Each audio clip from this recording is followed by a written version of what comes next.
पश्चिम बंगाल विधानसभा निवडणुकांचा दुसरा आणि अंतिम टप्पा 142 मतदारसंघामध्ये मतदार त्यांच्या मताधिकाराचा प्रयोग करणार आहेत. हा टप्पा अत्यंत महत्त्वाचा आहे, कारण या 142 मतदारसंघापैकी तृणमूल काँग्रेसने गेल्या वेळी 123 जागा जिंकल्या होत्या. भाजपच्या वाट्याला फक्त 18 जागा आल्या होत्या.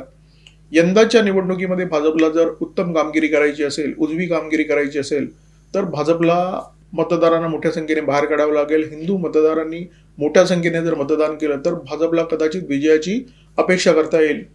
त्याच्यामध्ये एक खूप मोठा अडसर आहे. तो अडसर म्हणजे तृणमूल काँग्रेसच्या दहशतीचा, आणि बहुधा या दहशतीवर भाजपला आता उतारा सापडलेला आहे. विधानसभा निवडणुकीमध्ये तृणमूल काँग्रेसला जे बुलंद यश मिळतं त्याचं सगळ्यात महत्त्वाचं कारण म्हणजे तृणमूलचे विरोधक असलेले जे मतदार असतात त्या मतदारांना आधी हेरलं जातं, आणि निवडणुकीच्या दिवशी, मतदानाच्या दिवशी अशा प्रकारचा प्रयत्न केला जातो की हे मतदार मतदान केंद्रापर्यंत पोहोचूच नयेत. मग दहशतीचे प्रयोग केले जातात, अनेक ठिकाणी बॉम्बस्फोट केले जातात, अनेक ठिकाणी मतदारांना धमकावलं जातं. मतदानाला जाताना त्यांना विचारलं जातं की कोणाला मतदान करताय.